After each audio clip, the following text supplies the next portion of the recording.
Dr. Crystal Hill, CMS Superintendent, now starting this live press conference, pretty much a debrief on what has transpired this first week of school for CMS students. Let's listen in on Live Impact News on WCNC+. I'd like to thank our fantastic students and their families for their support, cooperation, and in a few instances, patience with us as we work through minimal issues that are bound to occur with any organization this size.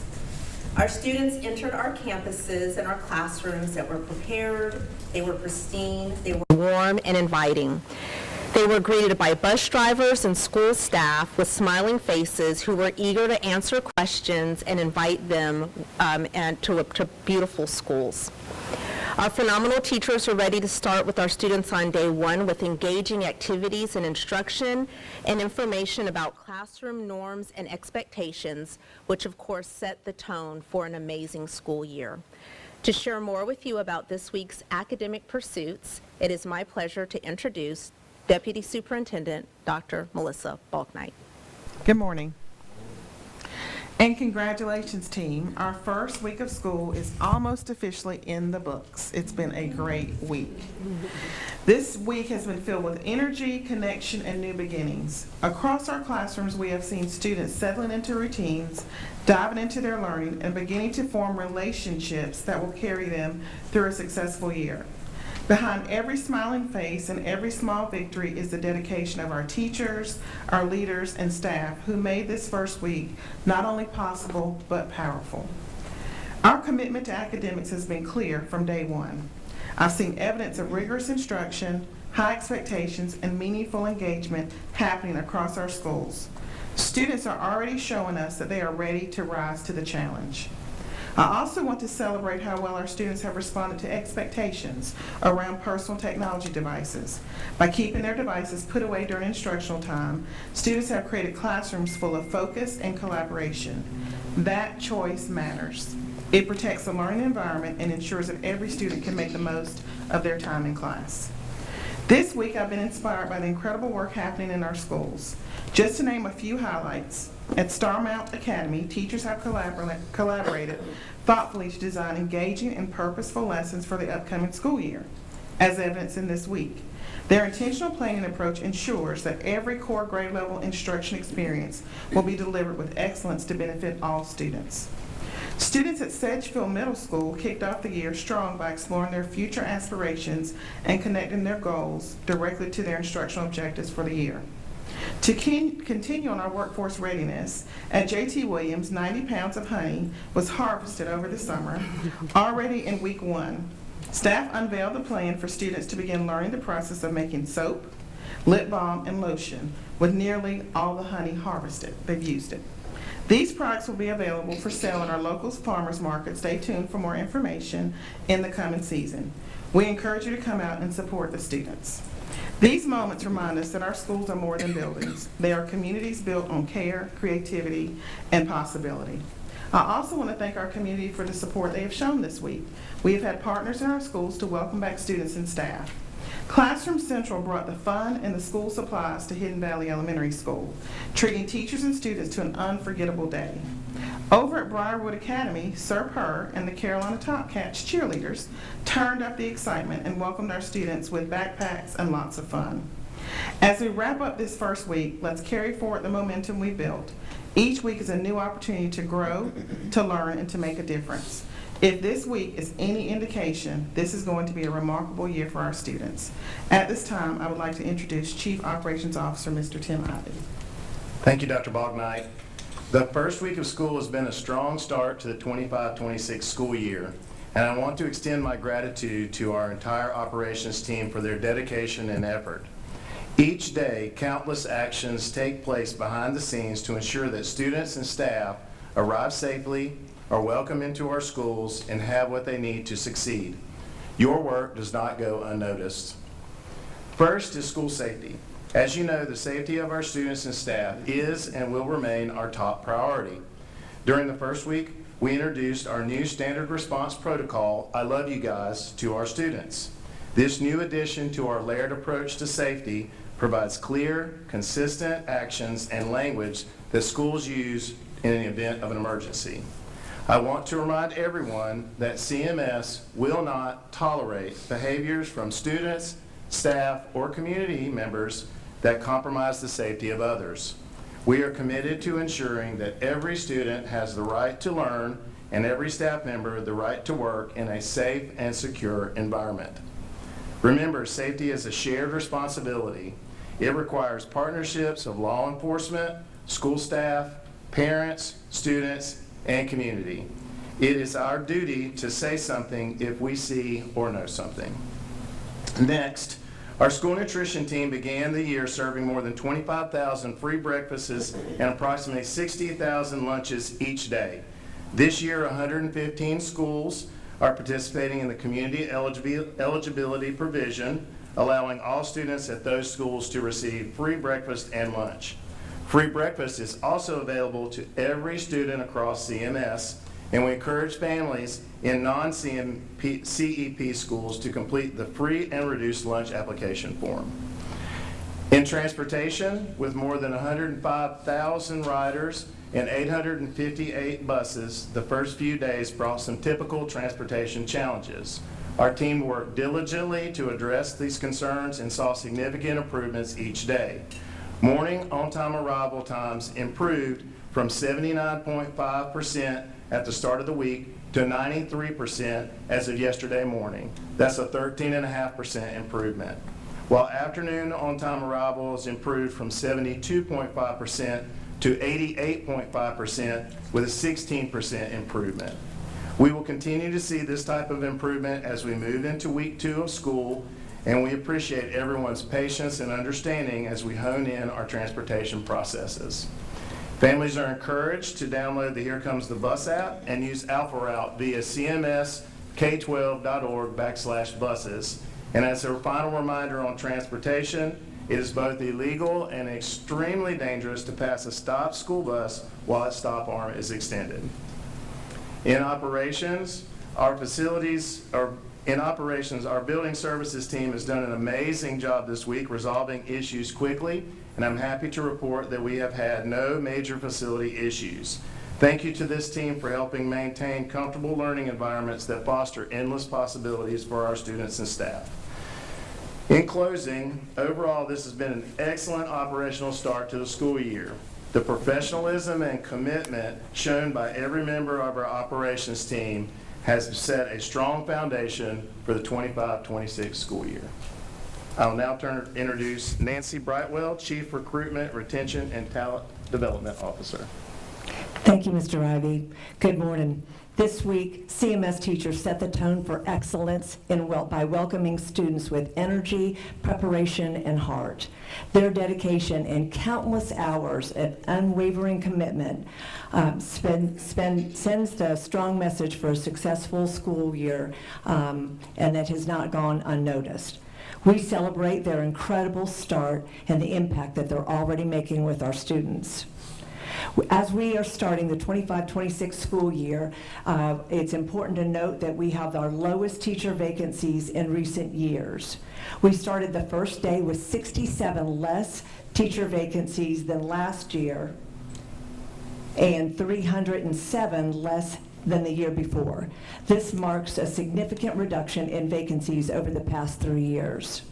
Today we have 198 vacancies remaining, which represents a 98% teacher fill rate.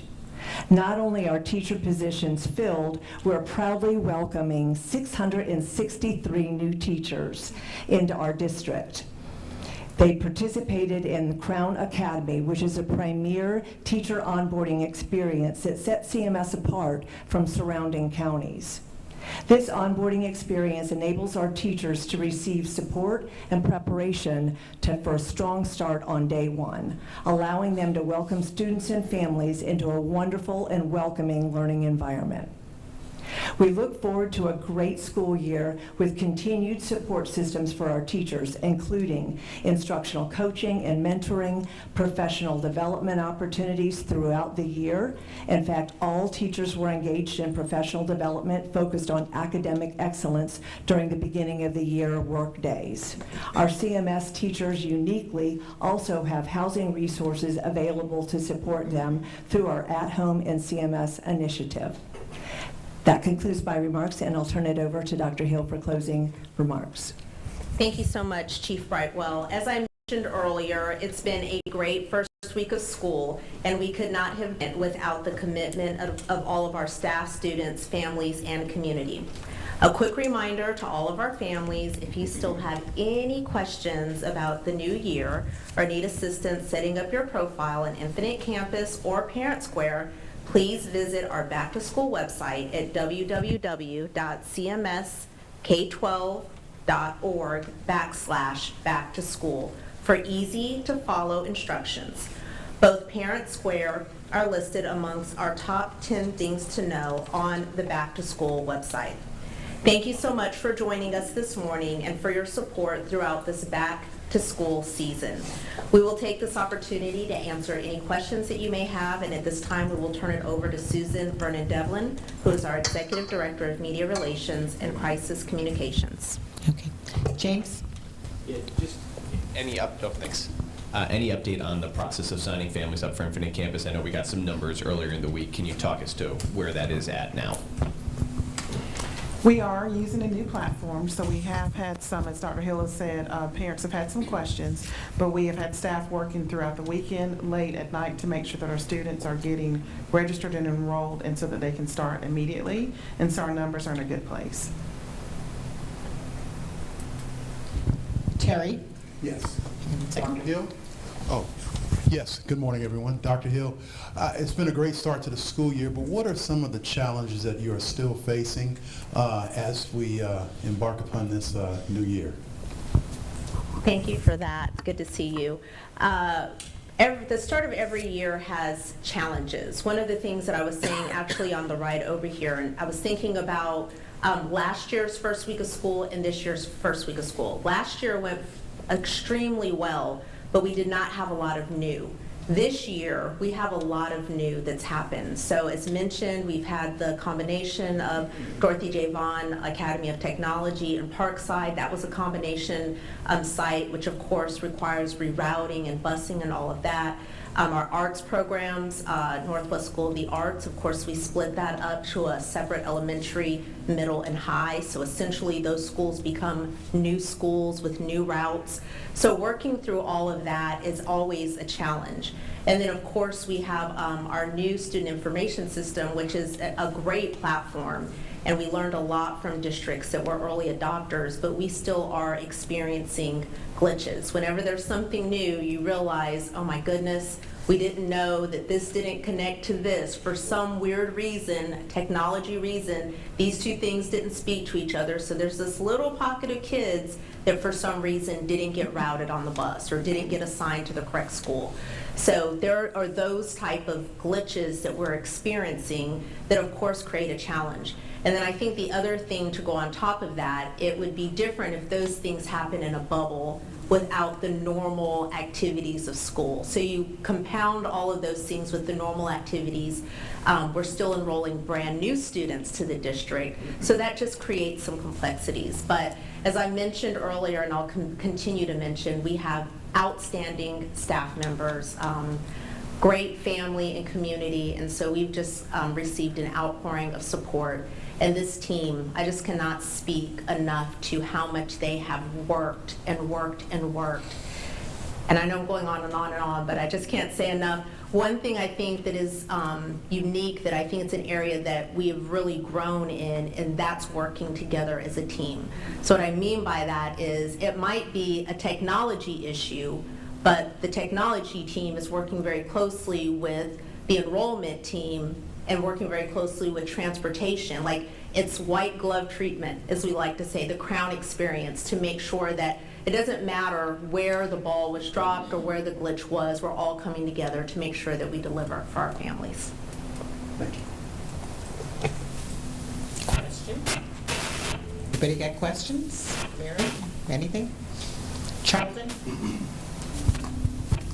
How do you think the new safety response will make schools safer in the event of a shooting like we saw this week? That's a great question. I think the best part about I Love You Guys protocol is that it does provide clear, direct, concise information about exactly what to do in the case of an emergency.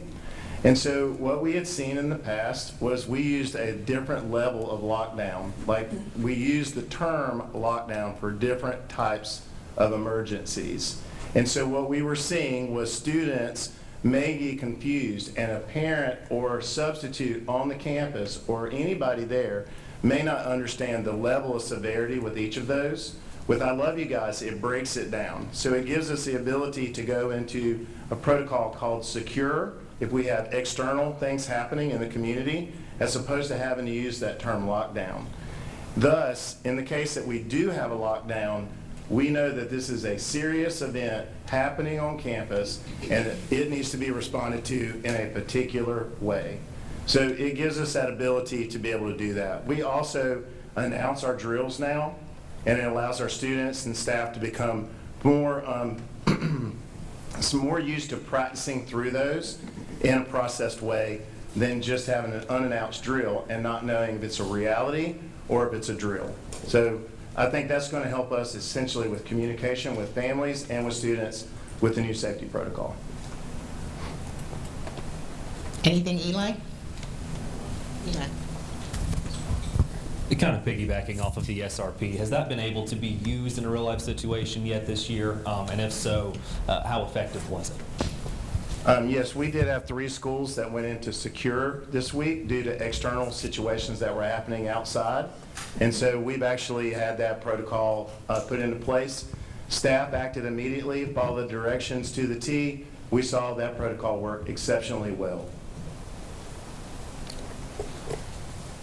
Any other questions?